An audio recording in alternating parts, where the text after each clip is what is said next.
Oak Island Mystery. The Oak Island Mystery is a series of stories and legends concerning buried treasure and unexplained objects found on or near Oak Island in Nova Scotia, Canada. As of 2025, the main treasure has not been found. Since the 18th century, attempts have been made to find treasure and artifacts. Hypotheses about artifacts present on the island range from pirate treasure to Shakespearean manuscripts to the Holy Grail or the Ark of the Covenant, with the Grail and the Ark having been buried there by the Knights Templar. Various items have surfaced over the years that were found on the island, some of which have since been dated to be hundreds of years old. Although these items can be considered treasure in their own right, no significant main treasure site has ever been found. The site consists of digs by numerous individuals and groups of people. The original shaft, the location of which is unknown today, was dug by early explorers and is known as the Money Pit.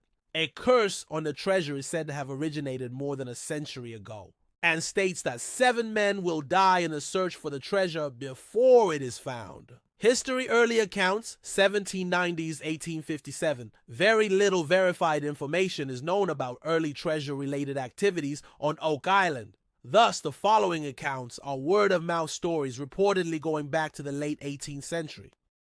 It was then until decades later that publishers began to pay attention to such activity and investigated the stories involved. The earliest known story of a treasure found by a settler named Daniel McGinnis appeared in print in 1857. It then took another 5 years before one of the alleged original diggers gave a statement regarding the original story, along with subsequent Onslow and Truro Company activities. The original story by early settlers, first recorded in print in 1863, involves a dying sailor from the crew of Captain Kidd, D. 1701, in which he states that treasure worth $2 million had been buried on the island.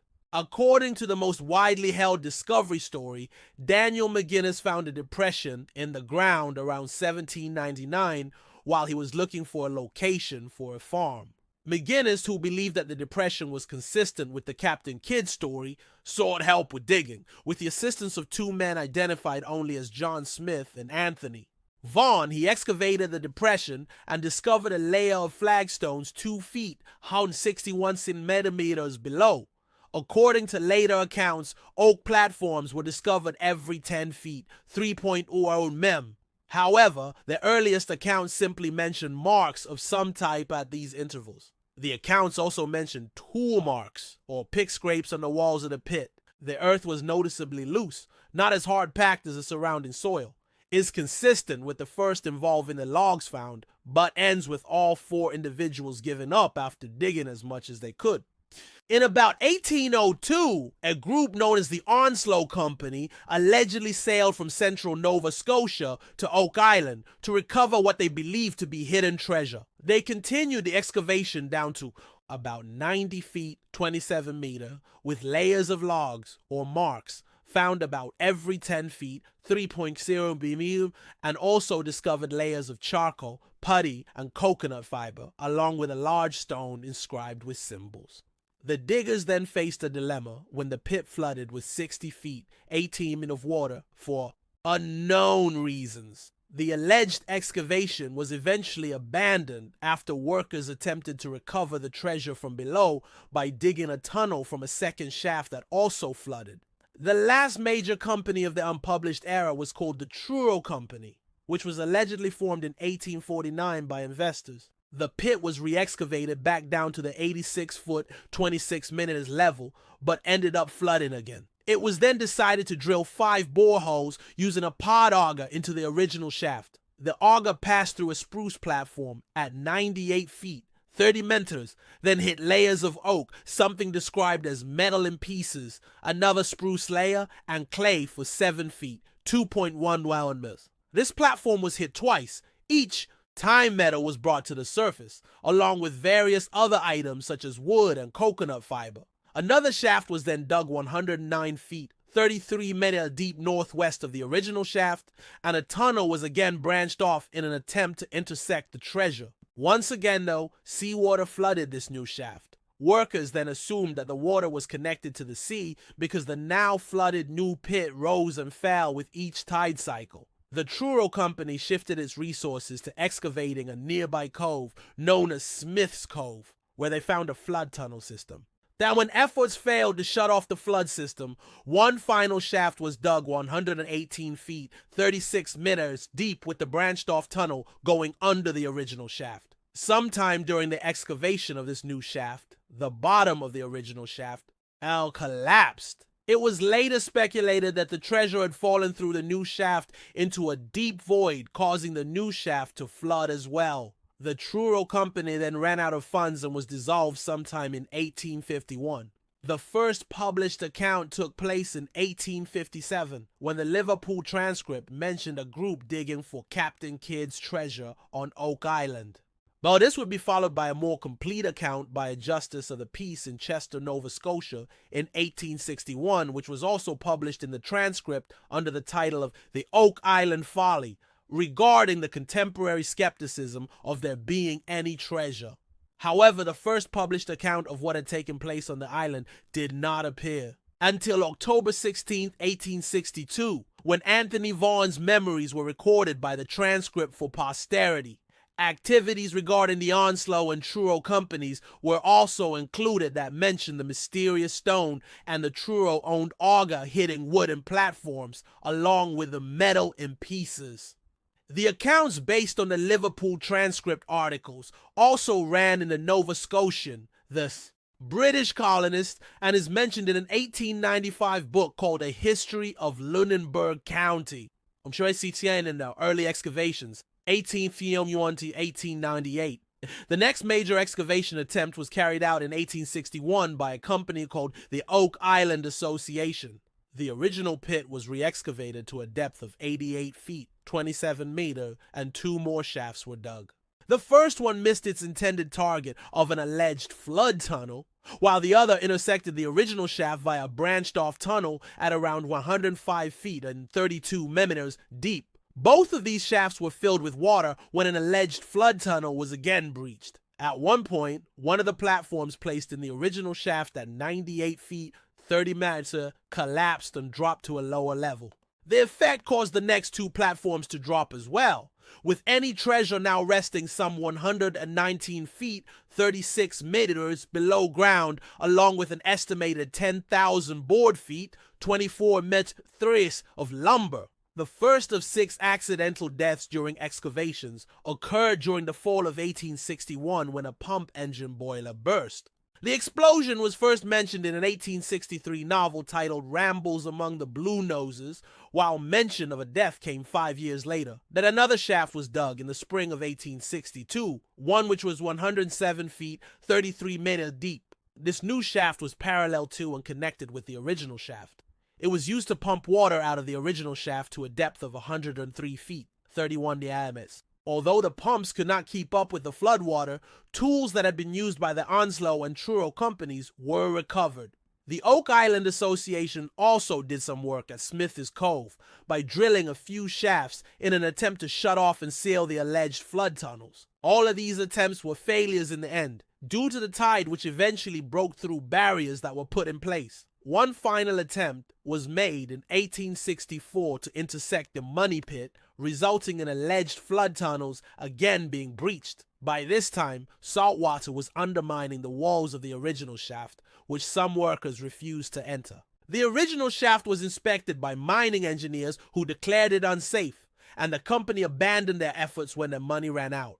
It was in 1866, a group known as the Oak Island El Dorado Company, or more commonly the Halifax Company, was formed to find the treasure. By this time, there were many shafts, boreholes, and tunnels under Oak Island made by previous treasure hunters. When a plan to shut off the alleged flood tunnels from Smith's Cove didn't work, the company decided to shift focus to the original main shaft. The exploratory holes that were drilled turned up bits of wood, more coconut fiber, soft clay, and blue mud. Having found nothing of interest, the group gave up the search in 1867. In 1896, an unknown group arrived on the island with steam pumps and boring equipment. Although the pumps were unable to keep water out of the flooded side shaft, boring samples were taken. It was claimed that one of the samples brought a tiny piece of sheepskin parchment to the surface. The parchment had two letters, Vi or Y, written in India ink. 25. The second accidental death occurred on March 26, 1897, when a worker named Maynard Kaiser fell to his death. In 1898, red paint was poured into the flooded pit by the group, reportedly revealing 3 exit holes around the island.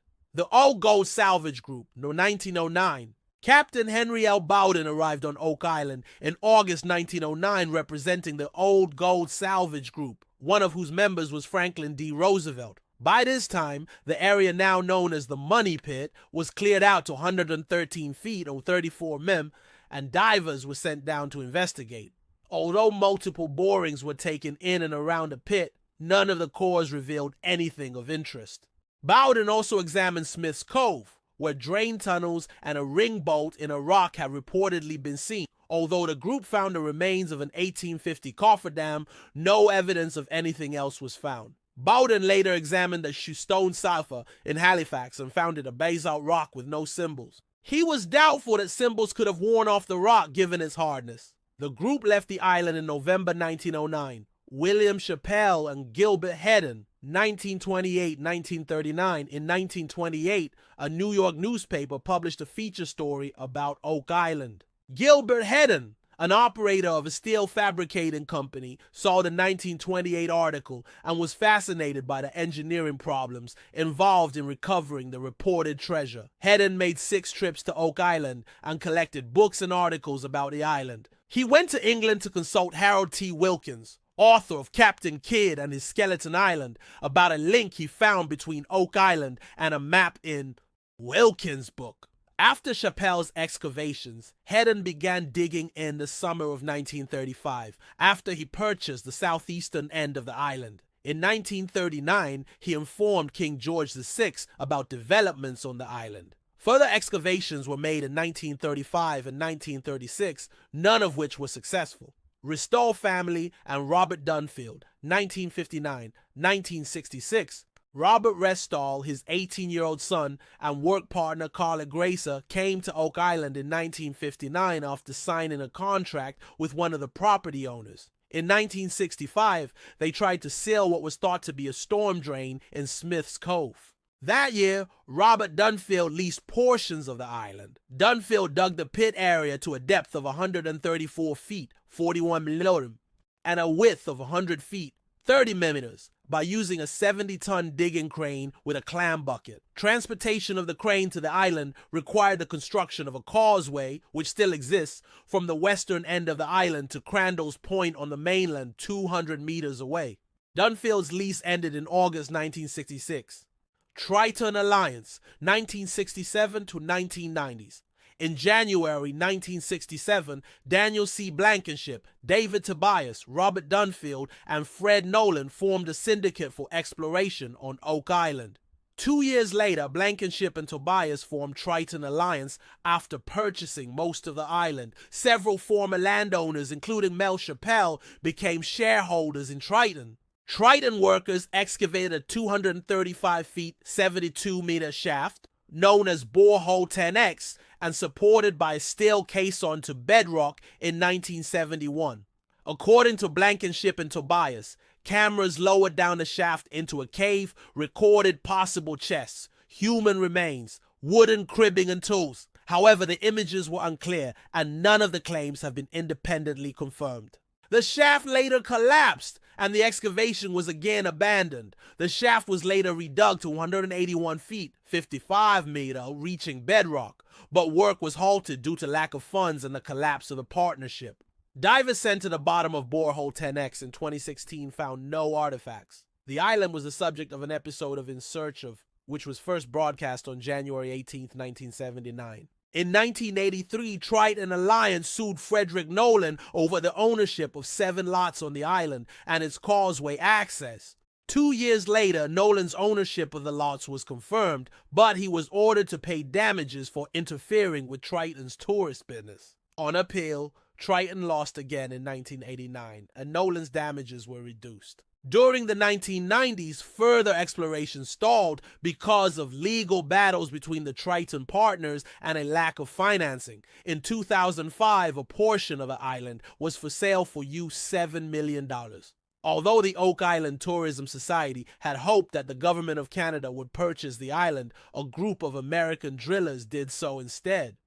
Robert S. Young, 1996-2020. In June 1996, Robert S. Young of Upper Tantallon, Nova Scotia, purchased 4 acres, 1.6 hectares of the island known as Lot 5 from Fred Nolan. This property is the only untouched land left on Oak Island. Young died on October 28, 2020, and the land passed to his estate. His finds, including a silver 1781 Spanish half-rail, are documented on his website. Oak Island Tours and the Michigan Group, 2005 present. It was announced in April 2006 that brothers Rick and Marty Lagina of Michigan had purchased 50% of Oak Island Tours from David Tobias for an undisclosed sum. The rest of the company is owned by Blankenship. Center Road Developments, in conjunction with Alan Koschewa and Brian Urbach, members of the Michigan Group, had purchased Lot 25 from David Tobias for a reported $230,000 1 year before Tobias sold the rest of his share. The Michigan Group, working with Blankenship, said that it would resume operations on Oak Island in the hope of discovering buried treasure and solving the island's mystery. In July 2010, Blankenship and the other stakeholders in Oak Island Tours announced on their website that the Nova Scotia Department of Natural Resources and Department of Tourism, Culture and Heritage had granted them a treasure trove license, which allowed them to resume activities until December 31st. 2010. After December 2010, the departments repealed the treasure trove license and replaced it with an Oak Island Treasure Act. The act, which became effective on January 4, 2011, allows treasure hunting to continue on the island under the terms of a license issued by the Minister of Natural Resources. Our exploration by the Lagina brothers has been documented in the reality television show The Curse of Oak Island, airing on History since 2014. Water in the Money Pit. According to an account written in 1862, after the Onslow Company had excavated to 80-90 feet, 24-27 meters, the pit flooded with seawater up to the 33-foot 10-millimeter level. Attempts to remove the water were unsuccessful. Explorers have made claims about an elaborate drainage system extending from the ocean beaches to the pit. Later treasure hunters claimed that coconut fibers were discovered beneath the surface of a beach, Smith's Cove, in 1851. This led to the hypothesis that the beach had been converted into a siphon, feeding seawater into the pit through a man-made tunnel. A sample of this material was reportedly sent to the Smithsonian Institution during the early 20th century, where it was concluded that the material was coconut fiber. Although one expedition claimed to have found a flood tunnel lined with flat stones at 90 feet, 27 millimeters, geologist Robert Dunfield wrote that he carefully examined the walls of the re-excavated pit and was unable to locate any evidence of a tunnel. At the invitation of Boston area businessman David Mugar, a 2-week survey was conducted by the Woods Hole Oceanographic Institution in 1995, the only known scientific study conducted on the site. After running dye tests in the borehole, the institution concluded that the flooding was caused by a natural interaction between the island's freshwater lens and tidal pressures in the underlying geology, refuting the man-made tunnel hypothesis. The Woods Hole scientists who viewed the 1971 videos reported that nothing conclusive could be determined from the murky images. Later reported five-finger, owl or box drains at Smith's Cove have recently been thought to be the remains of an early salt works, with no connection between the drains and any flooding of the pit. Oak Island lies on a glacial tumulus system and is underlain by a series of water-filled anhydrite cavities which may be responsible for the repeated flooding of the pit. This type of limestone easily dissolves when exposed to water, forming caves and natural voids. Bedrock lies at a depth of 38 to 45 meters, 125 to 148 feet in the pit area. Stone with alleged markings. A stone found 90 feet below the surface was said to have been inscribed with mysterious markings. It was first reported in a July 2nd, 1862 Halifax Sun and Advisor article, which mentioned a June 2nd, 1862 letter by J.B. Macaulay, which retold the story of the stone.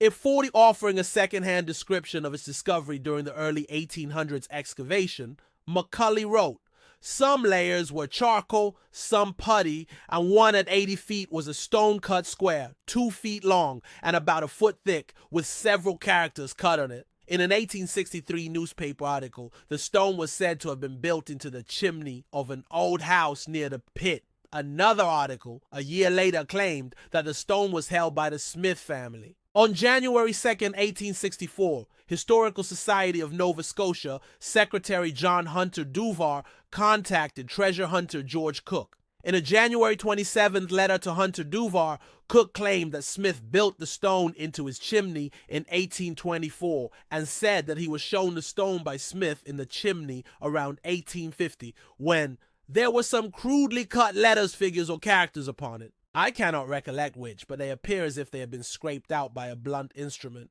rather than cut with a sharp one. According to Cook, when he made inquiries in 1864, he discovered that the chimney had been enclosed in wood and surrounded by a staircase. The stone was no longer visible. An undated post-1893 letter by William Blair read, "Jefferson W. McDonald, who first mentioned Oak Island to me in 1893, worked under George Mitchell. Mr. McDonald, who was a carpenter by trade, also told of taking down a partition in Smith's house in order that he with others might examine the characters cut on the stone used in the fireplace in the house. The characters were there all right, but no person present could decipher them. Mitchell was the superintendent of works for the Oak Island Association, which was formed on April 3rd, 1861 and ceased operation by March 29th, 1865. In his 1872 novel, The Treasure of the Seas, James DeMille describes being a summer resident of Chester Basin during the later 1860s. DeMille lived on Oak Island for a summer and had first-hand knowledge of the area. The characters in the novel find that the stone had been removed from the chimney when they arrived on the island. Until then, no one had been able to decode the mysterious symbols reportedly on the stone, which an inn landlord describes as rather faint and irregular. He also says that men who don't believe in kids' treasure say that it isn't an inscription at all. It's only some accidental scratches. Reginald Vanderbilt Harris, 1881-1968, wrote in his 1958 book, The Oak Island Mystery, for about 1865 to 1866, the stone was removed and taken to Halifax. Among those who worked to remove the stone was Jefferson W. McDonald. The Blair letter mentioned above states that McDonald took down the partition in order to examine the stone, not to remove it. Harris provides no source for the claim that a stone was removed in 1865 or 1866. The next mention of the stone is in an 1893 Oak Island Treasure Company prospectus. According to the prospectus, the stone was taken out of the chimney and moved to Halifax. There, James Leakey was said to have deciphered the stone as reading 10 feet below are 2 million pounds buried. On August 19, 1911, Collier's magazine published a first-hand account by Captain H.L. Bowden of the stone, which was then in use at Creighton's bookbindery in Halifax. Bowden described the rock as of a basalt type, hard and fine-grained. The stone he saw had no symbols on it. Although Bowden was told that they had worn off, he was skeptical because of the stone's hardness. According to Charles B. Driscoll's 1929 book, The Oak Island Treasure, based on second-hand accounts, the stone was shown to everyone who visited the island in those days. Smith built this stone into his fireplace, with the strange characters outermost, so that visitors might see and admire it. Many years after his death, the stone was removed from the fireplace and taken to Halifax, where the local savants were unable to translate the inscription. It was then taken to the home of J.B. Macaulay in Truro, where it was exhibited to hundreds of friends of the Macaulays who became interested in a later treasure company. Somehow, the stone fell into the hands of a bookbinder, which used it as a base upon which to beat leather for many years. A generation later, with the inscription nearly worn away, the stone found its way to a bookstore in Halifax. And what happened to it after that, I was unable to learn. but there are plenty of people living who have seen the stone. Nobody, however, ever seriously pretended to translate the inscription. The stone was reportedly brought by A.O. Crichton of the 1866 expedition from the Smith home to Creighton's bookbindery in Halifax. Harry W. Marshall, born 1879, the son of an owner of the bookbindery, wrote in 1935 that, in 1, he well remembered seeing the stone as a boy. 2, while in Creighton's possession, some lad had cut his initials J.M. on one corner, but apart from this, there was no evidence of any inscription, either cut or painted on the stone. 3, Creighton used the stone for a beading stone and weight. 4, when the business was closed in 1919, the stone was left behind. One researcher claimed that the cipher translated as 40 feet below, 2 million pounds lie buried, the symbols associated with the 40 feet below. Translation first appeared in 1949 as True Tales of Buried Treasure by explorer and historian Edward Rowe Snow. In his book, Snow said that he received the set of symbols from Reverend A.T. Kempton of Cambridge, Massachusetts, but no information was provided as to how or where Kempton obtained them. It was found that Kempton had stated in a letter dated April 1949 that he had obtained his information from a school teacher long since dead. Investors and explorers, Franklin D. Roosevelt, stirred by family stories originating from his sailing and trading grandfather, and Oak Island financier, Warren Delano Jr., began following the mystery in late 1909 and early 1910. Roosevelt continued to follow it until his death in 1945. Throughout his political career, he monitored the island's recovery attempts and development. Although the president secretly planned to visit Oak Island in 1939 while he was in Halifax, fog and the international situation prevented him from doing so. Australian-American actor Errol Flynn invested in an Oak Island treasure dig. Actor John Wayne also invested in the drilling equipment used on the island and offered his equipment to be used to help solve the mystery. William Vincent Astor, heir to the Astor family fortune after his father died on the Titanic, was a passive investor in digging for treasure on the island, Fear. Rear Admiral Richard E. Byrd Jr. was also a passive investor in Oak Island exploration and treasure hunting and monitored their status. Byrd advised Franklin D. Roosevelt about the island. The men forged a relationship, forming the United States Antarctic Service, USAS, a federal government program, with Byrd nominally in command. With potential explanations. Many hypotheses have been proposed to putatively link various natural phenomena, historical persons, or relics and artifacts with Oak Island. None of these are proven.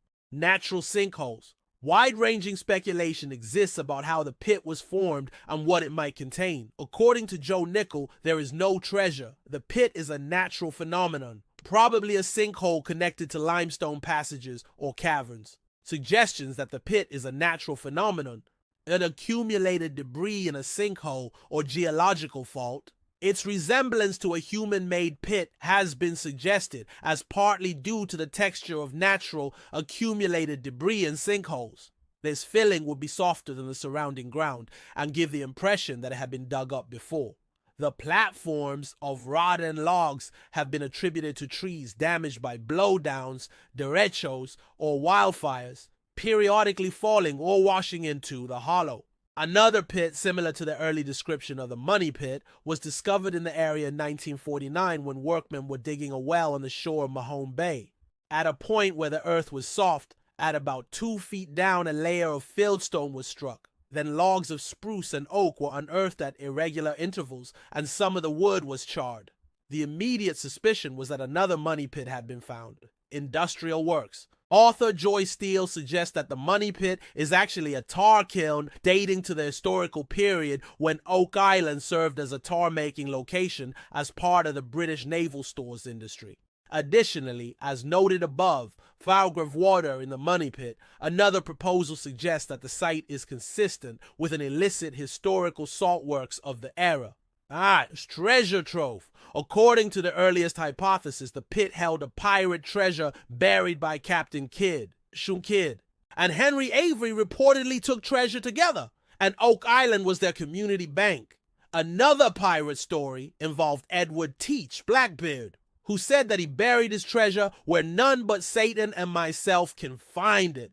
Templars, Masons, or Incas seeking to squirrel their treasure away from European persecutors or Spanish conquistadors may have created the money pit, according to William S. Crooker. Crooker also stated it was more likely that British engineers and sailors dug the pit to store loot acquired in the British invasion of Cuba during the 7 Years' War, valued at about $1,000.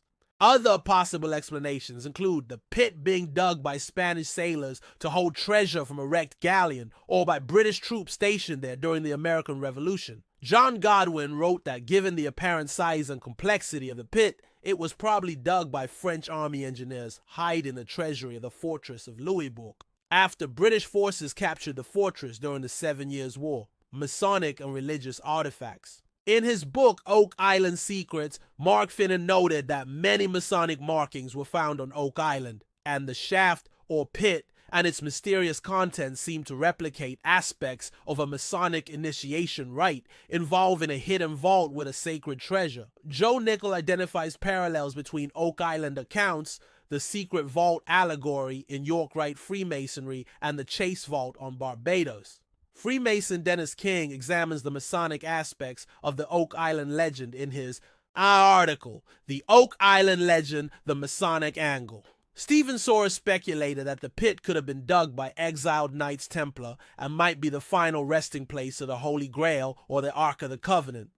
Bacon Shakespeare authorship. In his 1953 book, The Oak Island Enigma, A History and Inquiry into the Origin of the Money Pit, pen, Leary wrote that the pit was used to hide manuscripts indicating that Francis Bacon was the author of William Shakespeare's works and a leader of the Rosicrucians. Leary's The Second Cryptographic Shakespeare, published in 1990, identified ciphers in Shakespeare's plays and poems which pointed to Bacon's authorship. Author and researcher Mark Finnan elaborated on Leary's Oak Island hypothesis, which was also used in the Norwegian book Organisten, The 7 Steps to Mercy by Erlend Loe and Peter Amundsen, and the TV series Sweet Swan of Avon. Another hypothesis holds that the Rosicrucians and their reported leader Francis Bacon organized a secret project to make Oak Island the home of its legendary vault with ingenious means to conceal ancient manuscripts and artifacts. Researchers and cryptographers such as Peter Amundsen and Daniel Ronstam claim to have found codes hidden in Shakespeare, rock formations on the island, and clues hidden in other 16th and 17th century art and historical documents. According to Daniel Ronstam, the stone found at 90 feet or 27 millimeters contains a dual cipher created by Bacon, the Marie Antoinette's jewels. Some unproven stories allege that Marie Antoinette's jewels, missing except for specimens in museum collections, may have been hidden on the island. On October 5, 1789, revolutionaries incited an angry mob of Parisian working women to march on the Palace of Versailles. According to an undocumented story, Marie Antoinette instructed her maid, or a lady-in-waiting, to flee with her jewels. The maid fled to London with the jewels, and perhaps artwork, documents, and other treasures secreted on her person or in her luggage. And the woman then fled from London to Nova Scotia. Coptic runes. When marine biologist and pseudo-archaeologist Barry Fell attempted to have the symbols on the stone translated during the late 1970s, he said that the symbols resembled the Coptic alphabet and read, "To escape contagion of plague and winter hardships, he is to pray for an end or mitigation thereof. The people will perish in misery if they forget the Lord, alas." According to Fell's hypothesis, Coptic migrants sailed from North Africa to Oak Island and constructed the pit. This line of research, however, is not considered credible by most mainstream academics. Notes: no original documents relating to the Onslow Company have ever been found. It is known that the company operated sometime roughly in the early 1800s. As B. One of the best accounts of what happened with the Truro Company later appeared in the 1893 Oak Island Treasure Company Investment Prospectus.